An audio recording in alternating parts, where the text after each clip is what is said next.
आज बाबा साहेब अंबेडकर जी की इस पुण्यतिथि के शुभ अवसर पर Bharatiya Janata party state office में एससी मोर्चा के तत्वाधान में यहां कार्यक्रम रखा गया।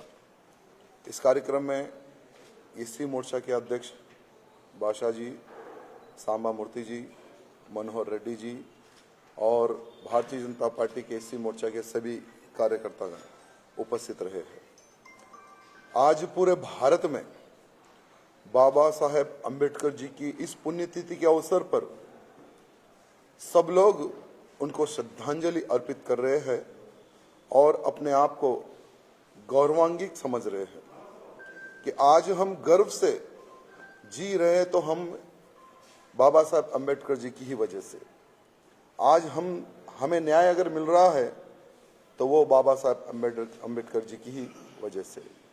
एससी, एसटी, ओबीसी, बीसी सभी वर्गों के साथ न्याय अगर हो रहा है तो वो बाबा साहेब अंबेडकर जी की ही वजह से है। तो सभी लोग आज उनको नमन कर रहे हैं और उनको आज याद कर रहे हैं।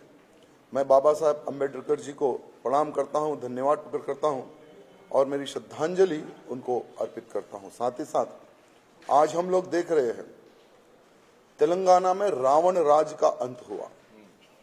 तेलंगाना में रावणों का राज था और ये रावण कौन था? केसीआर और उसका परिवार। जिस प्रकार से केसीआर ने तेलंगाना की जनता को धोखा दिया था, सबसे पहले हमारे एससी समाज को ये केसीआर ने धोखा दिया था। 2014 में आप सबको याद होगा कि अगर मेरी सरकार सत्ता में आती, अगर मैं ज्यादा विधायक जीतता हूं तो मैं दलित को मुख्यमंत्री बनाऊंगा, ये उनका आश्वासन था। 3 एकड़ लैंड दलित समाज को देने का उनका वादा था और दलित बंधु लगाकर सिर्फ 100 परिवारों को देकर बाकी के 1100 परिवार वालों को धोखा देने वाला ये केसीआर।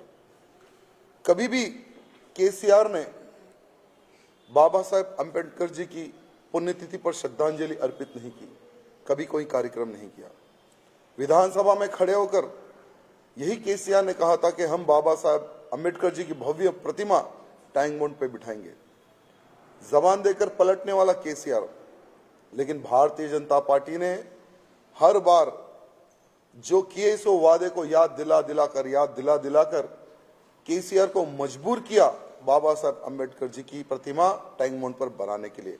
आज वहां पर प्रतिमा बनी है तो वो केसीआर की वजह से नहीं, भारतीय जनता पार्टी के संघर्ष की वजह से है। और आज पूरे तेलंगाना की जनता ये देख रही है कि जो एससी समाज को धोखा देता है वो घर में बैठता है। आज केसीआर ने जिस प्रकार से तेलंगाना की जनता को धोखा दिया, आज फार्म हाउस में चुप कर बैठा है। और केसीआर ने हार के बाद में कोई प्रेस मीट नहीं लगाई और ना ही केसीआर को मिले से वोटों के लिए वोटर्स को धन्यवाद कहा। तेलंगाना की जनता देख रही है और बहिष्कार किया है केसीआर का, उसके परिवार का, उसकी पार्टी का। आज रेवंत रेड्डी जी शायद आज कल में मुख्यमंत्री डिक्लेयर होंगे, 7 तारीख को शपथ है, ऐसा मैंने सुना है। रेवंत रेड्डी से निवेदन है कि आपका एक हामी था, आपका एक वादा था कि केसीआर की स्कीमों को हम और इंप्लीमेंट करेंगे और उसको स्ट्रांग करेंगे। तो रेवंत रेड्डी जी, हमारी पार्टी ने, हमारी भारतीय जनता पार्टी के कार्यकर्ताओं ने केसीआर को नहीं छोड़ा, हम तुम्हें भी नहीं छोड़ेंगे। दलित समाज को अगर कोई भी धोखा देगा तो हम उसको नहीं छोड़ेंगे। ये बात हमारे रेवंत रेड्डी जी ध्यान रखना। आज बाबा साहेब अंबेडकर जी को सारी दुनिया तो जानती है, लेकिन और जानने और पहचानने में अगर किसी ने कार्य किया है तो वो प्रधानमंत्री मोदी जी ने। पंच तीर्थ का निर्माण किया, 5 जगहों पर उनको इतिहास को वहां पर इंप्लीमेंट किया। दिल्ली में भी एक नेशनल अकेडमी का निर्माण किया। तो आज भारतीय जनता पार्टी ने अंबेडकर जी के जो इतिहास को जितना प्रचार करना था उन्होंने किया है। और एक तरफ कांग्रेस, जिन्होंने कभी भी बाबा साहेब अंबेडकर जी को मान सम्मान नहीं दिया, ये जनता जानती है, समझती है।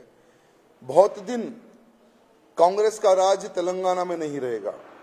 बहुत से बहुत 6 महीने, बहुत से बहुत 1 साल, उसके बाद में जिस प्रकार से कर्नाटक में कांग्रेस का असली चेहरा कर्नाटक की जनता ने जाना है, उसी प्रकार से तेलंगाना की भी जनता जान लेगी कि ये जो इनका मैनिफेस्टो था, जो 6 इनके वादे थे, ये झूठे हैं और इनके वादों में हम लोग ट्रैप हो गए।